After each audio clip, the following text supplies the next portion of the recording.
মাত্র ৩০ মিনিটে মুরগির মাংস রান্না। চলুন কিভাবে করলাম দেখাই। বিসমিল্লাহির রহমানির রহিম। আসসালামু আলাইকুম ওয়া রাহমাতুল্লাহি ওয়া বারাকাতুহু। কেমন আছেন সবাই? আশা করি সবাই ভালো আছেন। আমিও আপনাদের দোয়া আল্লাহর রহমতে ভালো আছি। Welcome back to my page. আমি শামীম। ইতিহাস নিয়ম থেকে আপনাদের সবাইকে স্বাগতম। মুরগির মাংসগুলো ছোট, ছোট করে কেটে ভালো করে পরিষ্কার করে নিতে হবে। যাতে যাতে কোনো পশম না থাকে এবং ভালোভাবে পরিষ্কার হয় সেদিকে লক্ষ্য রাখতে হবে। এখন আমি সব কিছু দিয়ে দিলাম। যেমন প্রথমেই তেল পরিমাণ মতো, বেশি তেল দিলে কিন্তু আবার তেল তেল হয়ে যাবে। সো পরিমাণ মতো দিতে হবে।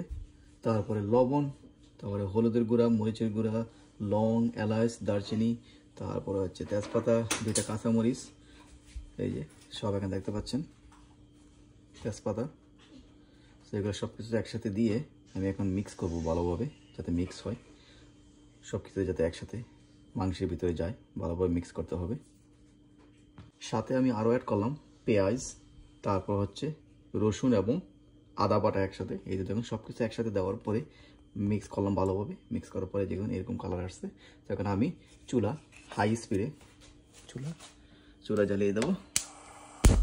এই যে দেখুন এভাবে জ্বলবে 10 থেকে 15 মিনিট।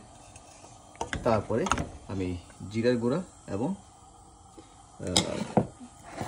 তারপরে ধনিয়ার গুঁড়া, এই 2টা জিনিস অ্যাড করবো। এবং সাথে আছে আমার ফাইনালি যেটা অ্যাড করবো, এটা হচ্ছে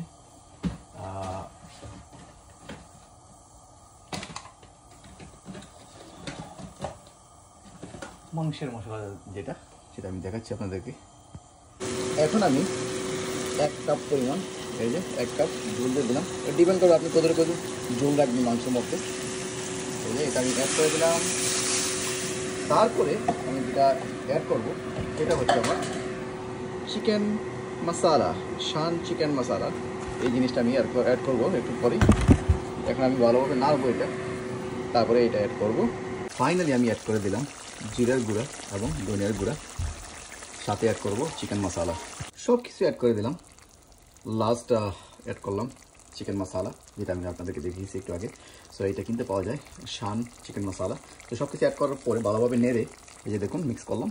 মিক্স করার পরে এখন আমি আরও 10 মিনিট এভাবে চুলা জ্বালিয়ে রাখবো এবং ডেকে দেবো।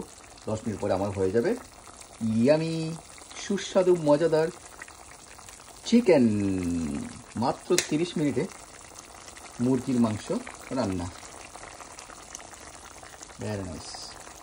সবশেষ অ্যাড করলাম আলু, কারণ আমার ছোটো মেয়ে সবসময় আলু খোঁজে, মাংস রান্না করলেই আলু খোঁজে। সো ওর জন্য একটা আলু এখানে দিয়ে দিলাম। তারপরে আমি ফাইনালি 5 মিনিটের মতো চুলা জ্বালিয়ে রাখলাম এবং আমার আলু যখন সিদ্ধ হয়ে গেল তখন আমি চুলা বন্ধ করে দিলাম। এই যে দেখুন হয়ে গেল আমার মাত্র 30 মিনিটে, অল্প সময়ে, সঠিক নিয়মে, অল্প সময়ে খুব সহজে রান্না করে ফেললাম চিকেন অ্যাট হোম। আপনারাও ট্রাই করে দেখতে পারেন। সো ভালো থাকবেন, আর ভিডিওটা বেশি বেশি করে শেয়ার করে দেবেন, যাতে অন্যরাও দেখতে পারে এবং নিজেরাও রান্না করে ঘরে রান্না করে খেতে পারে। আজকে আমাদের এখানে বিদায়। আল্লাহ হাফেজ। আসসালামু আলাইকুম ওয়া রাহমাতুল্লাহি ওয়া বারাকাতুহু। আমার পেজটা ফলো করতে কিন্তু ভুলবেন না। ভালো থাকবেন। আল্লাহ হাফেজ।